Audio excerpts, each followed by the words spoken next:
Hello, everybody, and welcome back to another episode of the Sexy Business Podcast. As always, I'm your wonderful cat girl host, Lewd Neko, and joining me is Spooky Dangerous. Submissive and breedable. And today we are going to be doing another episode where we'll be talking about a particular game. Our game of the day is Born to Breed. And to give a little bit of context before we even start talking about this game itself, previously we did do an interview with the developers of this game. So this is developed by RFH Games, who did Benefit Ship. We talked with them quite a while back. I think that was like a couple months ago or something like that. They specialize in doing shorter little Futanari visual novels, typically, more cheap, shorter stories. And this is very similar in that vein. So if you are someone who did play Benefit Ship, you might already be familiar with this one. It has a very similar style where it's another kind of like couple of an hours, I would say like probably 4-ish hours read, maybe, depending on how fast you do or don't skim. And again, this is also another one that is going to be centering on Futanari, though it does feature a wide variety of characters. Yeah, absolutely. So in our preparation for this one, I played just the demo. So a lot of my takeaway is going to be like what the comparison between the demo and the full version is, what they specifically chose to put into the demo, and what kind of a taste that gives you for the product, because a free demo usually is pretty good at giving you a sample of what to expect from the whole thing. And so I do want to kind of dive into what that first 30 minutes kind of is. Whereas Neko did play through the whole thing, and we can dive into a little bit more some overarching stuff like the story, but we still can talk about things like voice acting, which is done really well, some of the art quality in the backgrounds and character designs and stuff like that. So why don't we open it up with initial impressions? What kind of initial impression did you get from playing this? Yeah, so right away, I mean, what drew me to this one to begin with is I'm a big fan of the fantasy monster fucking genre. This very much read to me like Corruptions of Champions. They reminded me a lot of some of the character designs in that game, and so I was initially turned on by that. And then also the term breeding in the title is very exciting for me. I have a huge breeding kink. It's probably technically my number one. And so I was initially really interested by that. And we'll talk more specifically about kind of the kink or fetish aspect of this game at the end. But when it came to actually playing with it, I do have the full version. I think I got through about 3/4 of it because I was listening to it essentially like an audiobook. So that was one of the things that really impressed me is that this game is fully voice acted. So not just the spoken dialogue, but the narration. So this is a game where you can quite literally put it on auto, sit back and crank your shit, and you don't have to do anything. You don't even have to read. And so I think that might be something that draws a lot of people to this one. It definitely drew me to it. Yeah, and I do want to say that of all the voice acting, and we kind of figured this out as we were doing the pre-show, all the voice acting appears to be done by one person. Only one person was credited for the voice acting, so if there is any other different voices, they were not credited. But this one voice actor, whose name I do not remember, we'll put it in the description if it's important. Oh, there you go. Is very talented. And I actually... I know I've mentioned this on the show before. I'm a porn on mute kind of guy, and this was one of the times where I was like, yeah, I do want to have that audio experience because I know it's important part of the presentation for this. Part of the pitch is that it is fully voice acted. So as you said, because you had played it before I started, I just kind of let it sit and play through on auto and let it divulge its secrets to me. And I actually found that the narrator's voice was my favorite character. I don't know if that's a win or a lose there, but the narrator was very good. Some of the other characters, which fall into the more squeaky voice range, can get a bit annoying for me after a while. But the narrator does a really good,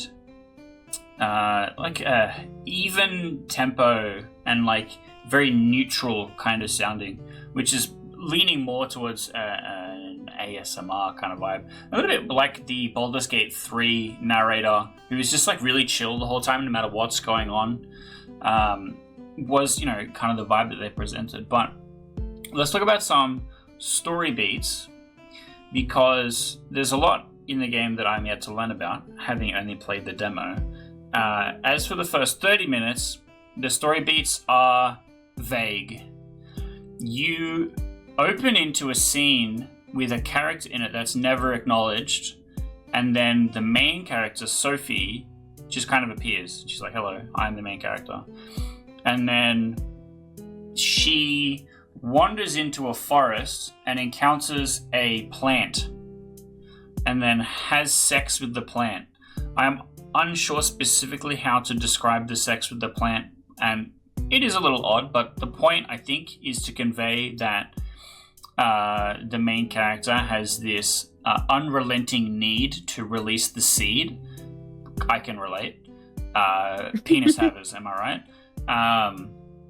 And so that is trying to set the tone for her interactions with a lot of things, and I kind of get it, but it does feel kind of unexpected or unexplained or whatever. But then pretty much after that, when you start encountering other characters, you meet, I think it's Eve first, and then you take him back to the town, and then you meet the tavern keeper, who's the goblin and stuff like that. And then you kind of dump some heavy exposition on you, where it kind of explains, what's going on. And then the demo end caps with a sex scene with Eve, which is kind of one angle, but different animation speeds and stuff like that. And then some minor alts, like a cum alt and stuff like that at the end. So that's kind of the high. This is, I wouldn't say act one, but like this is the opening. This is us trying to sell you on what's in the game. But now, Neko, I'm curious what happens after that. Yeah, so full disclosure, it's a little fuzzy because I also did this like last week, and then Spooky took longer to read through the demo. So it's a little fuzzy. I think I was mostly distracted by the boobs. But we do get like some hints at various aspects of lore. So from what I remember is we know that there was like two goddesses. I believe it was the goddess of love and the goddess of lust. And like something went out of whack with the goddesses, and I think like some sort of like lust spell or like plague has been kind of like cast over the land, and this is something that people are just like dealing with now. There's also some talk about a war that either happened or like is happening, because the centaur character we meet is, I believe, like one of the like generals or something, because that's actually one of the plot beats is she has like essentially like an IUD in her that makes her not horny, or makes her like not able to have sex, because like there was some specific law about like certain like members of like the army like not being able to have sex or something like that. And then I think she either finds out that like because of her rank or because the war is over, that doesn't apply anymore. And like no joke, the sex scene goes like Sophie basically has to fist her to get the IUD out. It's not actually an IUD. It's just like that's what I would compare it to. And then she's able to have sex and she like fucks your brains out. So there's like some sort of like lore reasons why people are horny. I think it's heavily implied. And granted, I only played half of this, so I guess this is my prediction that Sophie might be either like a reincarnation of the goddess of lust or related to her or a descendant of her. Like that was the vibe I was getting, is that like she either has amnesia or is an unreliable narrator. But who knows? We're both guessing. Maybe that's like kind of our hook for you, is that we're giving you half the story. And if you want to find out more, you're gonna have to read the game. One thing I do like they did is after each sex scene generally, there's basically a little optional lore. So this game is a kinetic novel, and for those of you who don't know what that means there are no choices. So you should view this as a book, just a regular book that has voice acting and art and animations. If you are someone who is expecting a bunch of different routes, you are going to be very disappointed. But the one choice it does give you is basically after each sex scene, you have some options to get more exposition, or you can choose to skip it. So if you're someone who's like, I kind of do not give a shit about the world building, I just want to watch this girl fuck a bunch of people, that's valid. And I think you can also still enjoy the game, because a lot of the interactions between the characters are just more like cute, rom-com-y, like very light. Sophie basically just goes up to people and is like, hey there, want to fuck? And they're like, yeah, sure. Everyone's very, very loosey-goosey when it comes to sex in this universe. Yeah, one of my greatest disappointments, ready, it's gripes time. One of my greatest disappointments is that looking at the ish.io page, this centaur is my favorite designed character, and they do not appear in the demo. So I didn't even get to see them at all. Gotta buy the game. Gotta buy the game. And she's in 2 scenes. 2 scenes, okay. So I can definitely catch up. But I want to talk about character design, because we've got, and again from memory here, correct me if I'm missing anybody.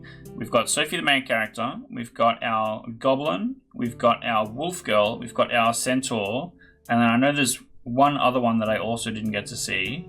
Is it 5? Yeah, there's like there's a demon or like succubus kind of character, and then there is a priestess. Okay, yeah, the and priestess a fairy was the 5th one that I was thinking of. Okay, so there's about 7 characters, and is there sex scenes with all of the other 6 characters? Yeah, all of them get sex scenes in some way, shape, or form. I think not all of them are necessarily with Sophie, because the characters also have sex with each other, which is something that I think is fun about this game. Yeah, I that's something that we get complaints about a little bit in some of the THM games, especially in Sleeve Shock, because we have the male sub-main character and then every other character is footer. We have one guy, shout out Nope, who complains every single time when any of the footer characters have sex with each other.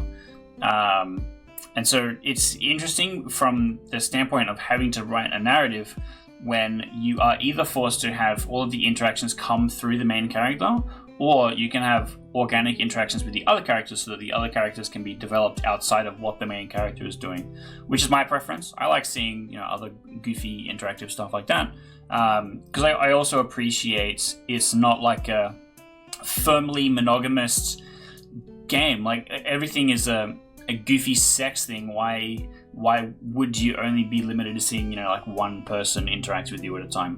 So I like having all that kind of looseness is not like the right word, but you get what I'm trying to say. So that is good to hear. Do you have a favorite character? Ooh, I mean, I'm also a big fan of the centaur because I like centaurs as like a monster archetype, and I like her whole deal where she's like, and I guess this is kind of like the stereotype of the centaur where they're like always like put in like the warrior role or like the guardians, and she's got the whole like I have to be prim and proper and not be horny, and then as soon as you are like, no, it's okay to be horny, she just goes feral on you, and I thought that was a lot of fun. Yeah, I do also like the centaur archetype. In Monster Musume, there is a centaur character. Yeah, she's very similar. Yeah, her defining characteristic is that she has a gigantic rack. But I think the Futa centaur character as the design is like really interesting because you have like the centaur itself is like a really masculinely sculpted mythical creature, and then to have hypersexualized characteristics like a gigantic rack like works really well at playing against type. So I do kind of like it when we like.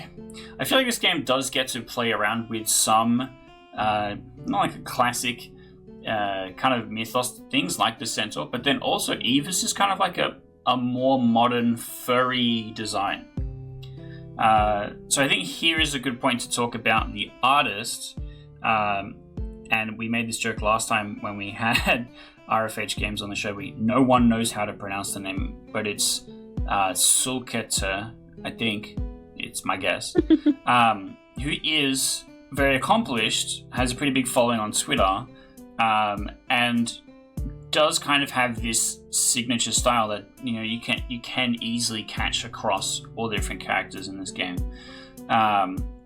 And I think that RFH Games' game plan is to basically work with this artist as much as possible to release as many of these short kinetic novels and have it be kind of like a high production value, have like the nice music backing track, the animated background, the high quality voiceover work, and then just deliver on an encapsulated narrative and sell it as a finished together products relatively quickly. And that's kind of what we saw from Benefit Ship as well, except people complained a little bit that it was a bit short, and I do think from memory that this one is longer, almost by a double, I think was what he promised. Yeah. Because Benefit Ship was about like 2 hours, and this one, like, I mean, in the 2 hours I played it, I got about halfway through, so I'm guessing it's like a 4 hour or so experience.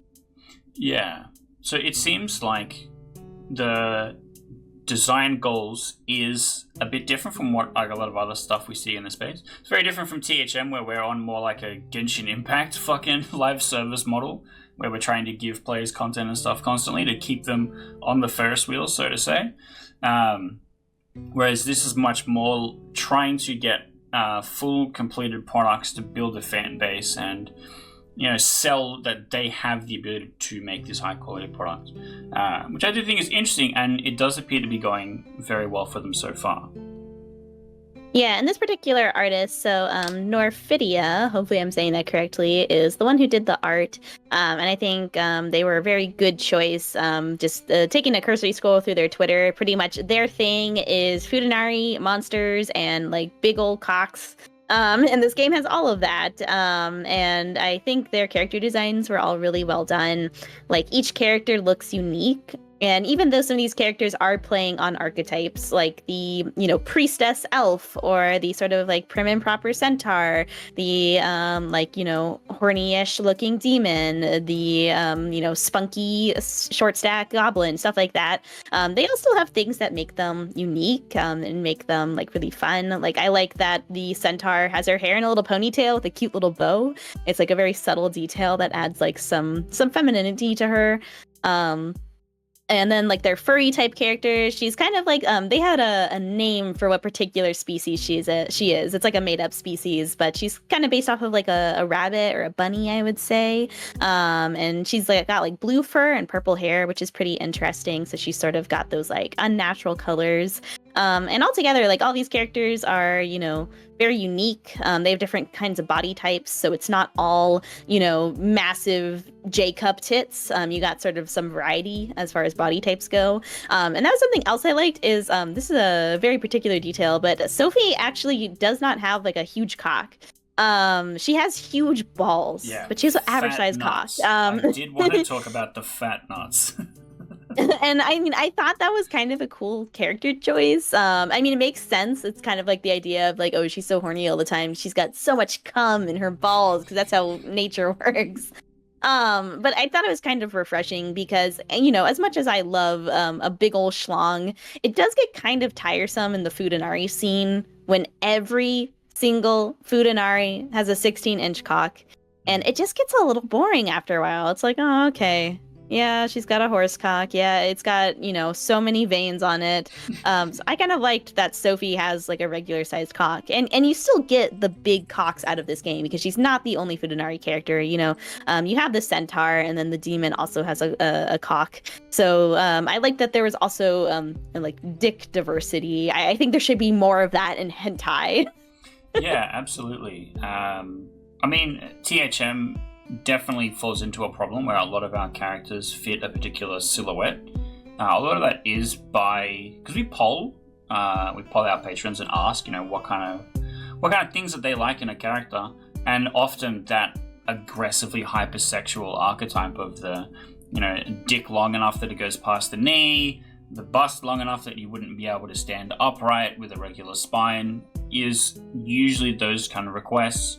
And the one thing that this game does very well, and this is the like Uncle Ben's big piece of advice when it comes to character design from Star Wars, is every character should have like a really special silhouette, right? George Lucas was like, this is how we kind of design our characters, how we put everything together, and then they showed you a couple of characters side by side, and you're like, yeah, I could identify who this is. Born to Breed does this very well, and especially when something is a mythical creature, it's really hard to mistake a centaur for a fairy. There are going to be greatly different, and being able to not just have that, but then also within those different characters, not just have them all have the exact same sexual characteristics in the exact same way, also is a good way for you to be able to play, with those different characters. I also thought it was interesting that when you have that first sex scene with Eve, she actually mentions specifically that Sophie's dick is small, and then is like, I don't know what she says exactly, but she's like, I'm not upset by this. I'm just pointing out my intention is not to offend you. We're not going into small penis humiliation territory here. But sir, I have noticed that your junk may be in the lacking category, which I thought was a weird thing to kind of mention, but it is kind of part of her character, right? Like, she is carrying a heavy, heavy burden in those fat nuts. Yeah, so overall, like I would say as far as the art goes, the last thing I want to kind of say about it is I also just really like the general art style. This is something I kind of think a lot about as someone who plays like what I would describe as like more like Western inspired visual novels versus like Japanese and like anime inspired visual novels. Is that there's benefits and great things about both art styles, but I have noticed that like some Western visual novels that are clearly inspired by like anime can end up looking very samey, where they just go for that like generic soft anime style, which sometimes it works really well if it's really well rendered or really detailed or if it's doing something unique. But most of the time I find them to be very forgettable. And so I always appreciate when like Western artists kind of try to do something to make it unique. And while obviously this is still like very anime inspired, when you look at like the coloring or some of the finer details, like even just things like the shapes of the noses, for example, like that's something where you can see more of that like Western influence where they have sort of those like small details that make them to look a little less like anime face or same facey, and like same thing with like the coloring and the details. Like there's a lot of details in like the hair and how like the shadows are rendered, and all of that I think gave it a really nice feel. Like all of the colors are very vibrant in these scenes, and for what it's worth, as far as the animations go, so the animations are pretty basic. I think it was kind of the case where, they just put some stuff into live TD and made it, jiggle around a little bit. So you have like a basic loop and then you have the come and then like that's it. So that's where you're going to be getting for the animations. But they work perfectly well. And you do get some really nice variety in all of the different sex scenes. So you have very different like positions happening in each one. So there might be one where you're like, oh, I don't really like this position or I didn't like this angle. And that's fine. You can skip past it. And then there's a pretty good chance that the next one you see might be more up your alley. Yeah, I did actually like the live 2D animation. It's pretty seamless. Like that first scene when she's having sex with the flower, I think, is a good example because it needs to, first of all, introduce you to all of the things that are going to happen in the game, right? It's setting a standard. But it's not just like slow, medium, fast kind of a thing. It's kind of hard to describe, honestly. But the way that it's put together, there's camera movement and there's other stuff as well. And also she does not come in that first bit. So it's not just that same formula of the, yes, I am beginning, yes, I am ending, I have ended, which is how kind of classically most of these things are designed. But it felt more like she's trying, it's working, I'm enjoying this, and then she's interrupted. And so the actual part of what's happening in the sex scene beyond the like mechanical action is communicated better. Whereas normally, I think a lot of the way, if you think about like a director, right, a lot of the way that sex scenes are done is about showing that mechanical action. And if you have a look at regular porn and stuff like that, they'll always position the actors in a way so they're like the least in front of the camera as much as possible and stuff like this. And you got to think about it the same way when you're designing these kind of scenes, because especially in 2D, because if you change a camera angle, you're redrawing a whole thing. You're not just panning or rotating around like if you were in a 3D blender space. And so you have to go, okay, is this worth doing a whole new additional piece of art? What is worth changing here? And most of the time, just doing the live 2D, animating it in a slightly different way communicates enough without having to do a whole new piece of art. Whereas Flower versus the sex scene at the end of the demo with Eve, you're sitting down and she's like on top of you, straddling you, and they're very close to each other. And I think from memory, the only art change is the hands change position, but then everything else is like kind of samey in the like she's kind of riding you. But you're still able to get an understanding of what's happening because they're talking about the mechanical thing as well. So I feel like it does fit nicely together, and I think most of it is carried by the voice actor's delivery because she really does sell, more specifically in the narration, how things are happening. All right, so to sort of get to the sexier things here, I want to talk about like the specific kinks that are in this game, as well as the ones that are not in this game. So I'll start off by highlighting what's not here. And so what's not here is going to be non-consent, dark kinks, things that could potentially be upsetting. Everybody in this game is extremely enthusiastically happy about having sex. Which is kind of rare for this genre. Like the fantasy genre to begin with when it comes to hentai is usually very synonymous with non-consent, or at least dubious consent. You can think about, like, especially with monster characters, them going feral on another character and not asking, or like sometimes like certain monsters will be seen as like lower class, or like elves are often targeted for assault. All of those different things. And then especially with like the Fudanari. Again, Fudanari is another genre where I find either non-consent or like very heavy dominance and submission is very common, where there has to be a power dynamic. There has to be like some element of degradation, humiliation, submission, sadism, things like that. And that's all pretty much completely absent from here. Like I said, Sophie basically just goes up to these characters and is like, hello, I'm Sophie. I'm horny. You are very hot. Would you like to have sex? And like, for example, the first time she asked the centaur, she's kind of like very impressed by her horse cock and is like, would you like to have sex? And the centaur is like, no. She has this whole thing about like her creed. And, Sophie respects that. And then she finds out about this like thing she wasn't aware of, that she's actually allowed to have sex. And that's when she goes back to her and asks her again.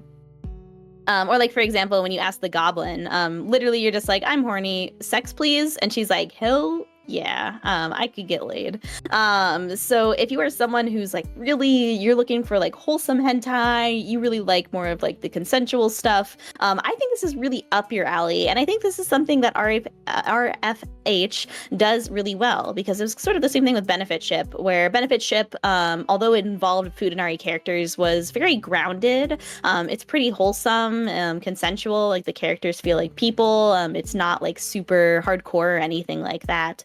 So I think that's something that this game does really, really well. Now, the one thing that I will maybe give like, I don't know, a mild complaint, not even, is so this game is called Born to Breed. And like I said, I have a very hyper-specific breeding kink. And I will say that was like one area where like I felt like the breeding kink aspect of it was like, which might be good for some of you, might be bad for some of you. Now, granted, I haven't played through the full game, so maybe some of the later scenes incorporate that more. But aside from the fact that like Sophie comes inside all of these characters, and I remember specifically, I think when she talks to the goblin, she makes some sort of joke about like maybe getting pregnant from this. There's really like not too much that I would say is like breeding kink specific, so much as it's just like, oh, there are cream pies that happen in this game, which again might be good for you if you're someone who's not a fan of that kink. But if you're someone who is specifically interested in that kink, there are some like elements of like works that are more centered around breeding kink that aren't here. Like for example, there's no internal cum shots, which I was like really disappointed by. I love X-rays. It's like one of those like stupid hentai tropes that I adore, and that is not here. Yeah, absolutely. So it was really hard to know exactly what part of the title is, trying to communicate breeding or not. And my take is that it's more specifically describing how Sophie was sculpted rather than describing the contents of the game, perhaps. That's my read. Mm-hmm. But that does actually take us to the end of our episode. It's been a bit different because we haven't done a look at a game for a little while. We've been on our side questing shit. We've been doing a bunch of interviews. We played a game on the channel for the first time with the Rule 34 duel. which was kind of silly and different. And as always, we're curious to know what kind of our content do you like the most? And can you guess what we did different in this episode? I know Neko can't because she can't hear it. That is, we have the animated background and background music from Born to Breed playing in the background because we were able to set that up.